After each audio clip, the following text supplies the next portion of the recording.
Hello, this is Dr. Natalie Lenore Blackman coming back to you with Matters of the Heart.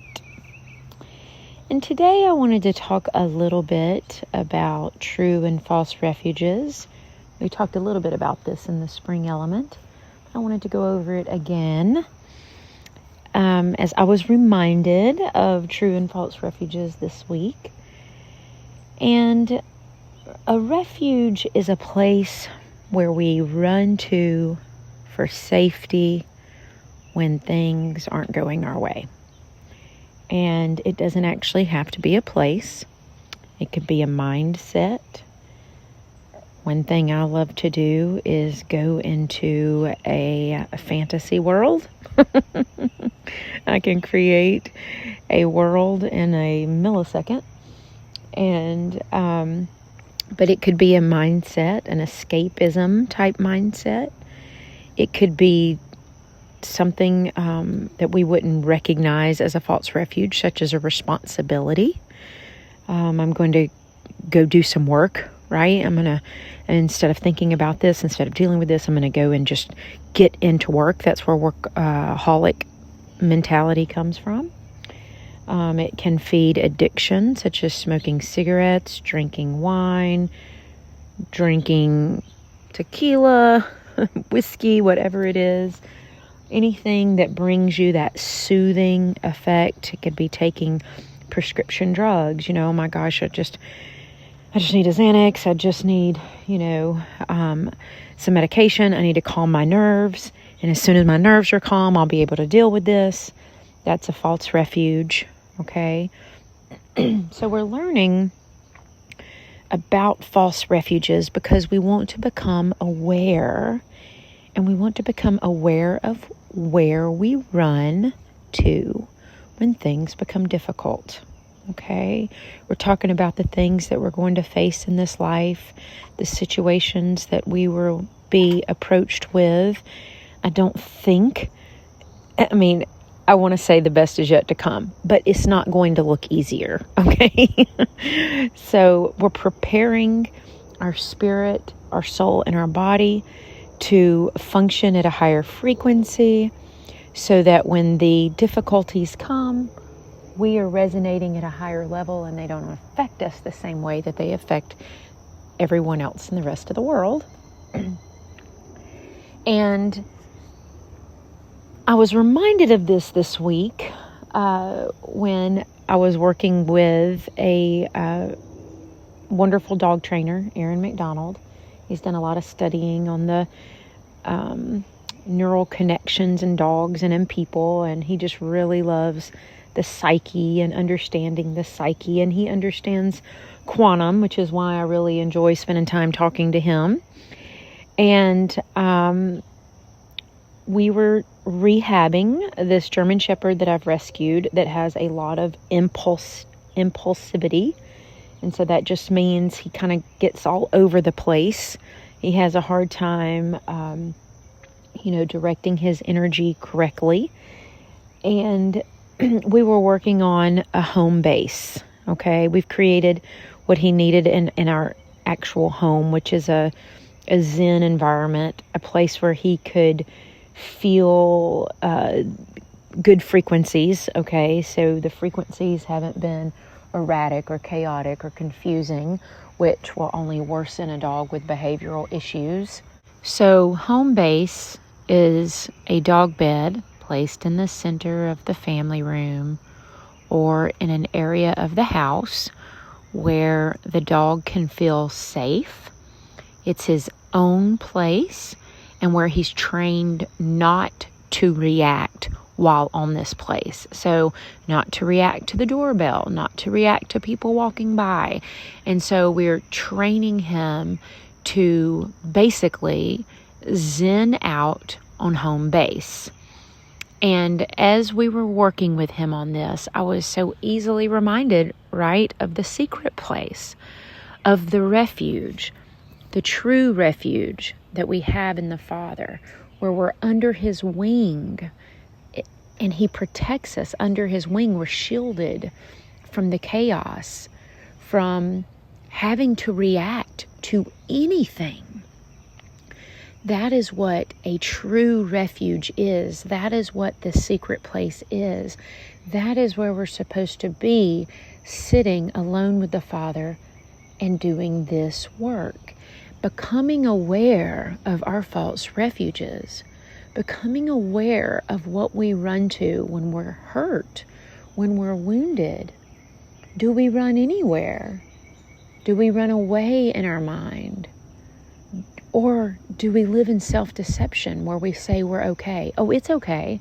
No, it's fine. Everything's good. No, I'm good. It's good. That's self-deception. And self-deception is the same as denial. And it prevents the deeper work within the soul and the spirit, the soul-spirit wounds. And it makes a person continue to believe that they are okay until the levee breaks or the dam breaks, and then they go into a mental breakdown or some sort of crisis. And the way I think of it, according to how I practice medicine, is when people come to see me with their pet, and their pet has been taking antibiotics for 10 weeks for a condition, or off and on for 4 years for allergies, and they want us to help them with holistic medicine. I always explain to them that it's not going to be a simple fix, because every time the pharmaceutical was put on board, it pushed the imbalance deeper into the body. It made the symptoms go away, which, remember, is like us pruning our branches. But what happens to the roots? The roots continue to grow. I mean, if anyone knows about kudzu here or poison oak, I mean, oh my goodness, you could trim all day long, but there is a root system under the ground that is just spreading like wildfire. And that's what it's like when we live in a place of self-deception where we say, I'm okay, I'm fine, there's nothing wrong, I'm good with it. That didn't bother me. That didn't hurt my feelings, So the secret place, when we learn and are able to trust the Father, when we root out the things that are in our soil that allow us to trust Him. Because if you go into that secret place and you don't feel safe, then you sit there and you ask the Father to reveal what's still in your soil. What's holding you back from trusting Him, right? Perfect love casts out fear. It's His perfect love that casts out the fear. So if we're still fearful about sitting in that secret place and allowing Him to work and till our garden, then we have to ask Him to uproot those things, okay? And we also have to become aware of what we run to first. When I am hurt, when someone lies to me, when someone hurts me, when someone says something to me that penetrates my soul and my spirit, where do I go? What do I turn to? That will help you identify your false refuges. And then you start to say, okay, this is what I wanted first. I'm going to practice sitting with the Father, okay? I'm not going to get the glass of wine right now. Instead, okay, I'm going to pour the glass of wine, I'm going to put it on the counter, but instead I'm going to go sit in a quiet place, and I'm going to just pour my heart out to the Father.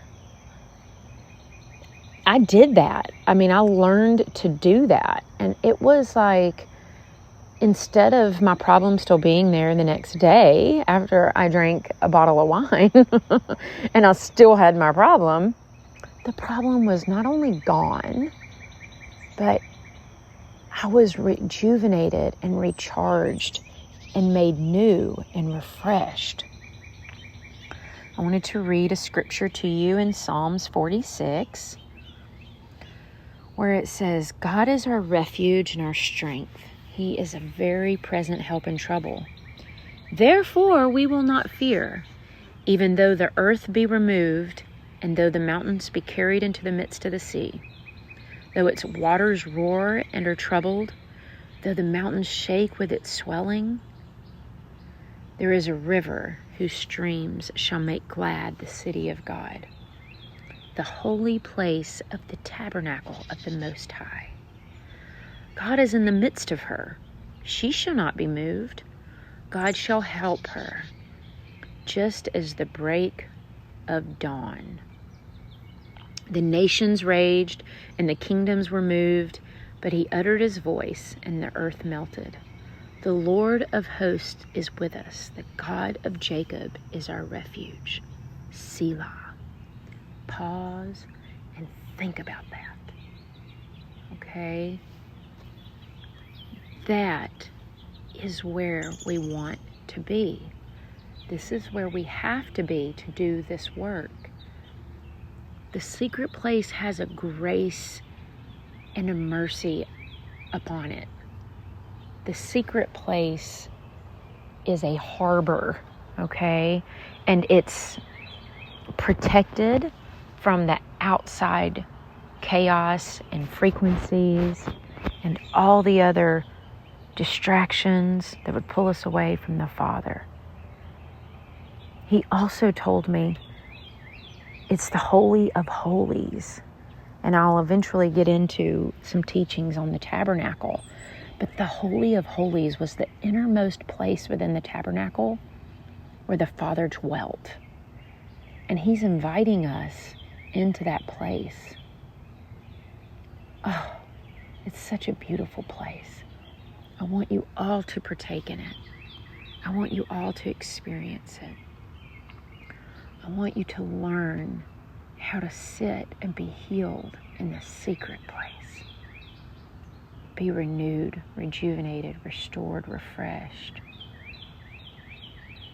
I hope you have a wonderful day. If this blessed you, hit the like button and subscribe. I'll talk to you soon.